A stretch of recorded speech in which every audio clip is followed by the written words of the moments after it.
decision to let the eviction moratorium expire is a plan to allow the eviction of thousands of working class renters in Seattle starting on March 1st. This is inhumane and unacceptable.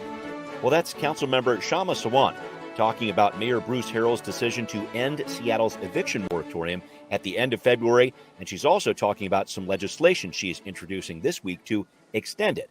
What's going on with that story? What's going on with the deadline that just passed that does not look good for the West Seattle Bridge? And can Seattle create a system where we have fewer than 30 people who are homeless downtown within a year's time? Well, we are working to answer these questions and a whole lot more here on Seattle News, Views, and Brews, your coffee break political podcast.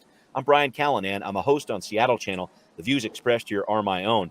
And joining me, really walking the talk, or maybe flying the talk, I guess you'd say, is David Croman, who is joining us here, Seattle Times transportation reporter here. When I think transportation reporter, I don't always think I'm going to see people coming at me from an airport terminal, but that's where you are. David, what's going on? How you doing, man? I'm doing well. I'm in the San Francisco International Airport on my way home. So I love it. I love it. And that blue sky behind you looks very, very tempting. Yep. I welcome back to the gray and 20-degree temperatures when you come home, my man. So we'll see how that goes. David, thanks as always for being with me. Thanks also to City Grind Espresso, our background noise sponsor for the audio podcast on the first floor of City Hall. Please support them and other small businesses too. Thanks also to our patrons, hoping to get a few more of you to support the show. And if you can, at the $10 level, we will send you your very own Seattle News, Views, and Brews coffee mug. David, I don't expect really have a travel mug. No. That's okay. We'll figure that out at some point here. Our Mug Club members always featured on our mug shot of the week. This week it is Gary, who had just fire up his cup of coffee in the microwave there. And thank you, Gary. They are microwave and dishwasher safe. Many thanks for sending in that photo. And patrons, please do send some more of these our way. If you want to support the show, check out Seattle News, Views, and Brews on Patreon. And finally, thanks to Converge Media, the video version of the podcast is on Converge Wednesday nights at 7. Let's get rolling with right here, right now.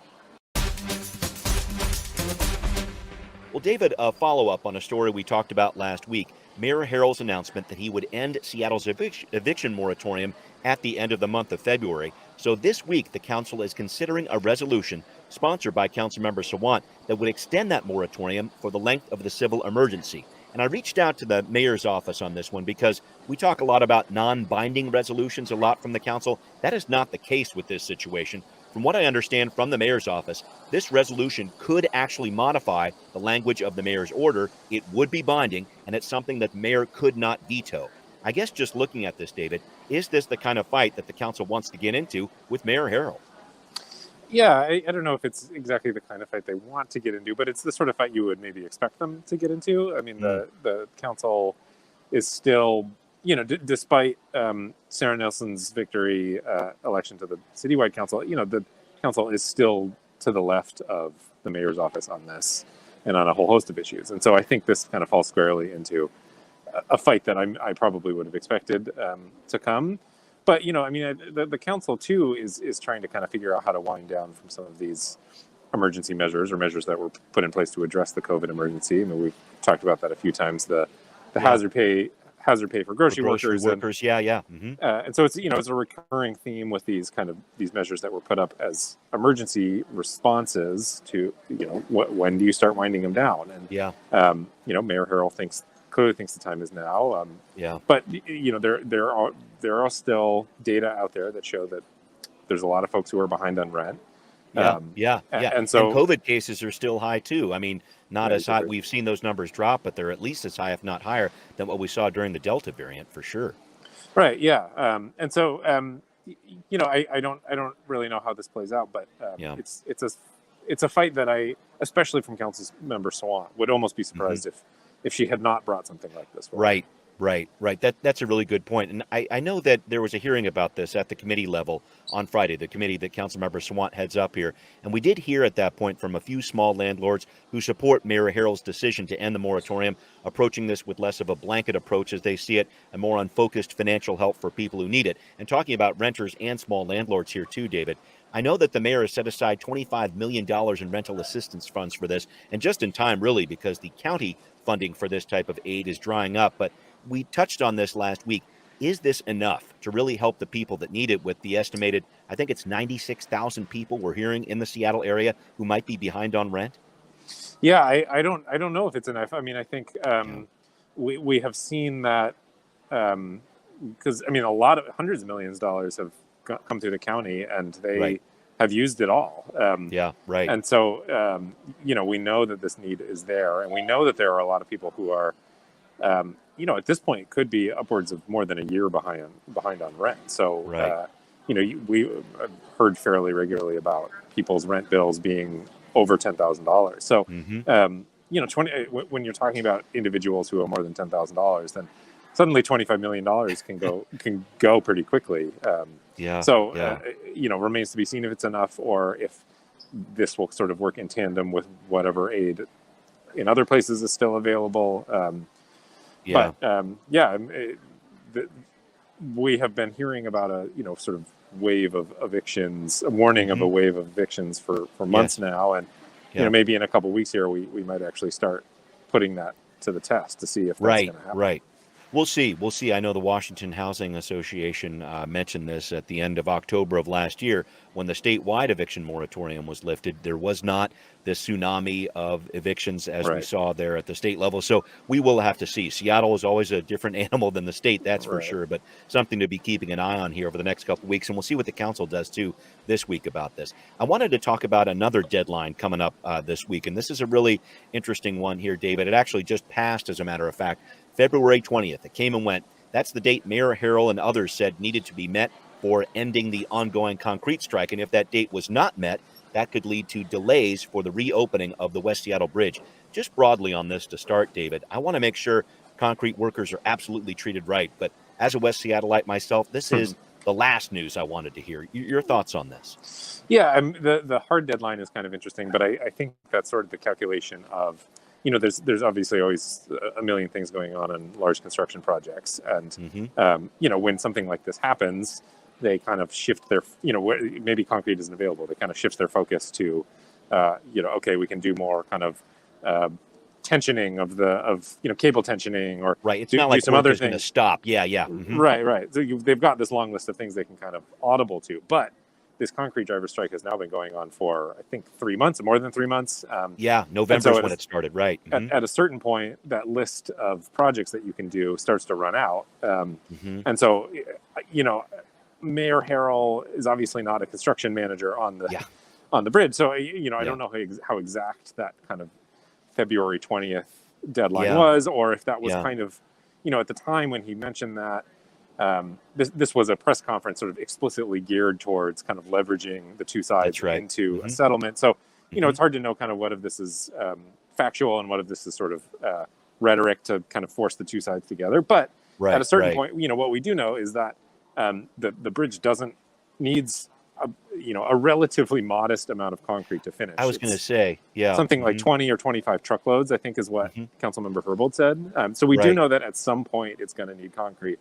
Whether that day was, literally yesterday or whatever the 20th was, I don't know. But at a certain point, logic would say that yes, this is going to start causing real delays. And it's interesting you bring up that amount of truckloads of concrete about this. I've actually talked with Heather Marks from SDOT, who's overseeing this project on the West Seattle Bridge, and she told me it's not necessarily like a one-for-one situation. Like, let's say they resolve the concrete strike a week later than they thought they did. Oh, that only means a week delay. This sets a lot of different things in motion.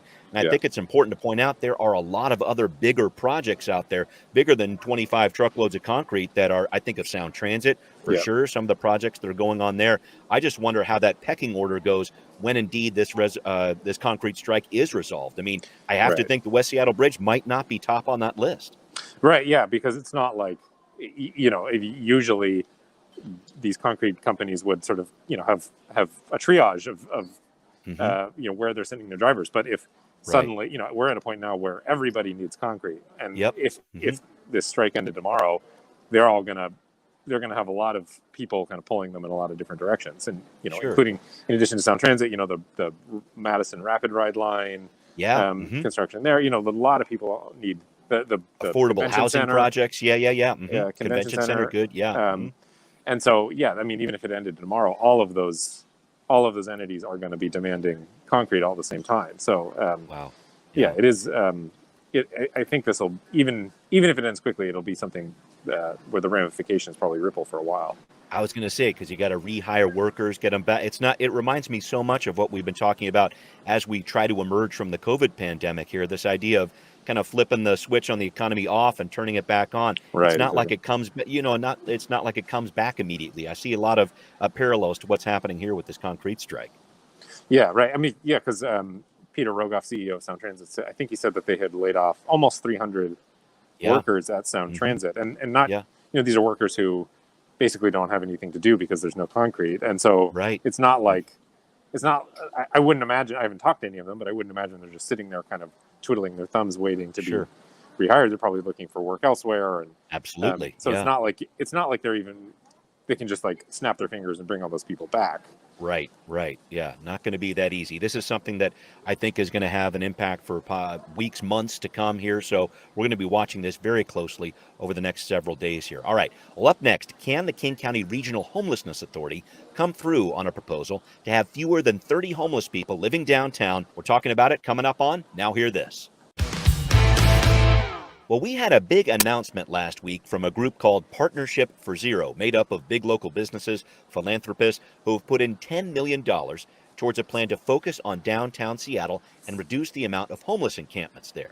The CEO of the County Regional Homelessness Authority, Mark Dones, says they can use this money, and within 12 months, we would have 30 or fewer people who are homeless downtown. Is that possible? Well, here's a little bit of what Mark Dones said at the press conference last week. The system currently produces 6,000 housing exits per year, right? So what we are talking about is not beyond the scope or scale of what we are currently able to do. What we are talking about is putting dedicated effort behind ensuring that the most vulnerable people in our community get the support that they need. Well, David, Mark Dones seemed very bullish on this, talked a lot about approaching people who are homelessness, where they are, not getting them help that is prescribed for them, but getting them help they're asking for. I just think about this, though. 30 people or fewer who are homeless on the streets of Seattle 12 months from now.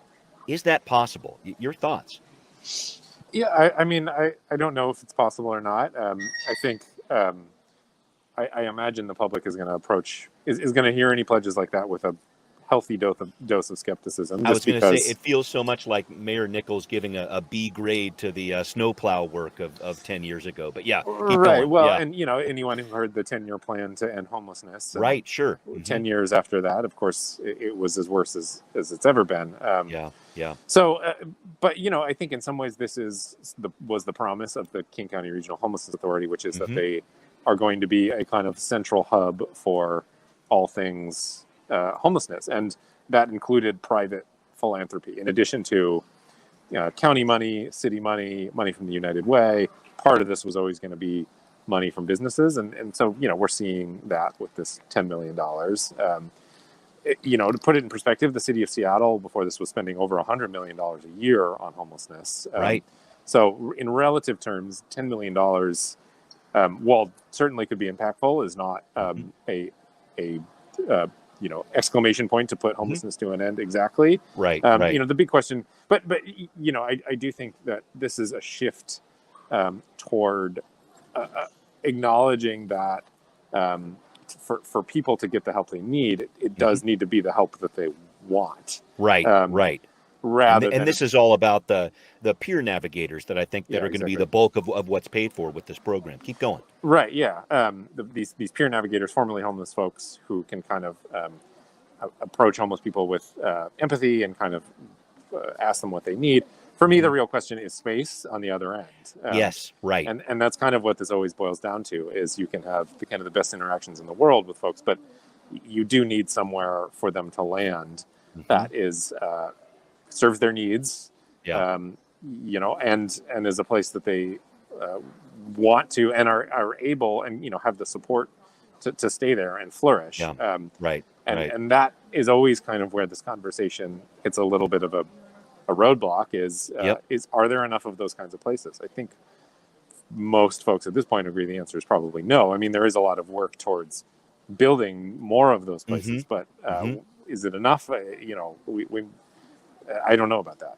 Yeah, and is it going to come online? The concrete strike, exactly. I hate to say it, is going to impact work like that too. And that's the number we're talking about here, David.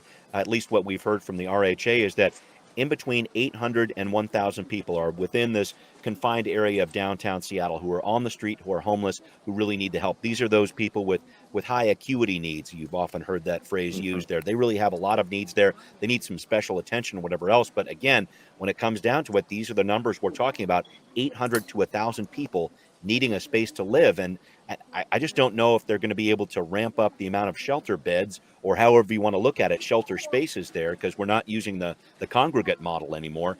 Are they going to be able to have enough to take on this load of people? I think that's going to be the huge test of all of this. And you know what we have seen, and what service providers will readily acknowledge, is a lot of these folks, you can't.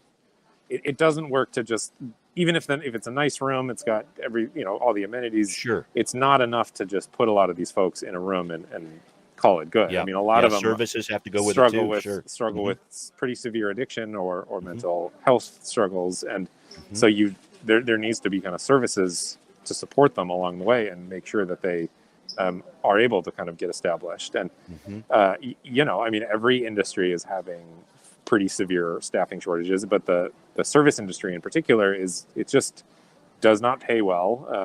And Seattle is expensive, and we know that. And so I think an additional challenge to the space question is the staffing question. Can you find enough people to stay for a long enough time that they can actually help these folks get established is another kind of big question mark. It's huge, and I know that's something that's being talked about at the state level this year, trying to get some more dollars headed out to these people who are doing this very important social service work. And maybe I can use that as a leapfrog in the next topic I wanted to talk about here. There's another state law out there that's very interesting here. I talked about this with Councilmember Andrew Lewis last week, David. This is something he's really pushing the state legislature to work on here to make it easier to build tiny home villages. So, folks, this is Senate Bill 5428, sponsored by Senator Joe Wen out of the 34th District, right down the street from me in White Center here. The bill has made its way through the Senate. Now it's in the House for discussion this week. So this would exempt tiny house villages from state environmental review. And when they are in areas that are, we're talking about places that might have a homeless state of emergency. This is where this would apply. That would include Seattle, King County, Tacoma, Thurston County too, around Olympia. So the homes would have to be used for people experiencing homelessness. That's the first part. Couldn't have more than 200 beds and could not exist for more than 5 years in the same spot. So no permanent structures, because this isn't supposed to be permanent housing. That's all the backstory on this one. But David, I thought this was a very interesting bill because it brings into focus this whole idea of, okay, we need housing. Where are we going to put this thing? And this whole idea of these SEPA reviews really can be weaponized when it comes to people who don't want that housing near them. It's an interesting topic. Yeah, and this is almost sort of a different level of homelessness than what we were talking about before, which is, I think tiny homes are kind of geared for people who maybe don't need as much support from caseworkers and things like that. So these are folks who, maybe more likely to have had one kind of thing kind of go terribly wrong, and they're struggling with homelessness, but maybe they don't have quite the depths of mental illness or addiction struggles, and then therefore, tiny homes kind of exist as a way to, help those people get off the streets in a quick manner, and then when they're in the tiny homes, sort of in theory figure out the next steps for them. So I think it is the SEPA question is a big one that is often discussed in context of housing and building things. I mean, I think a lot of people who would like to see more housing built, or more, kind of the process sped up, have a lot of issues with SEPA and how it's used. So yeah, I mean, this tiny home thing is interesting because Mark Dones has also said they don't.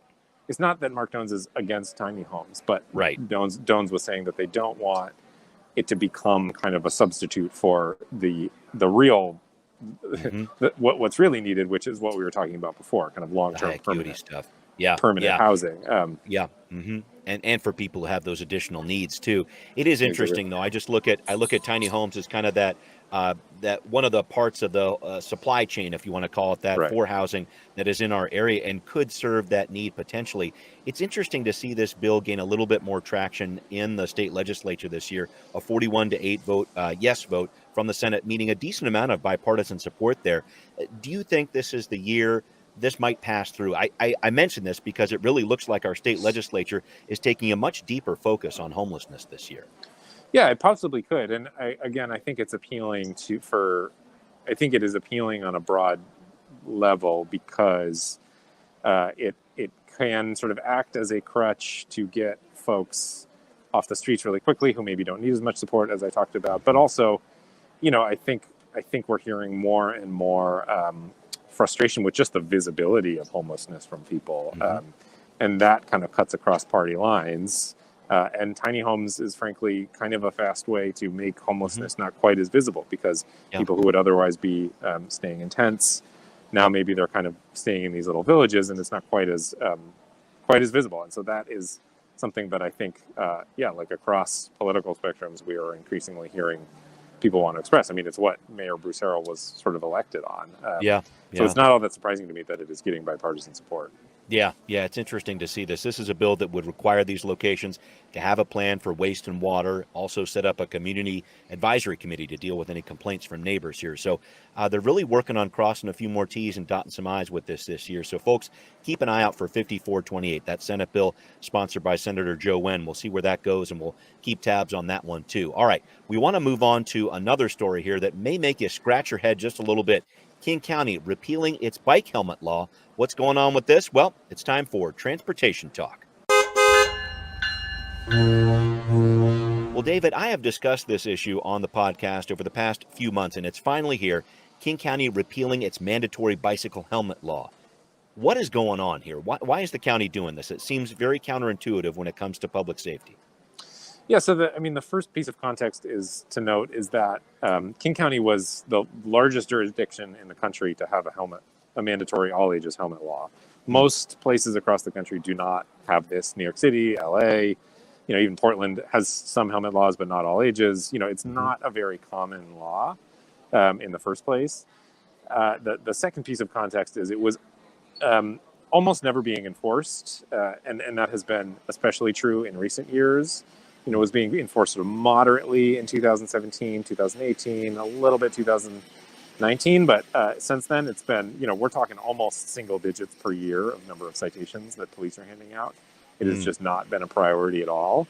And then, when you look at who is getting those relatively few helmet citations, when I was back at Crosscut, we did some work on this to show that most of the people who are getting these citations are struggling with homelessness on some level.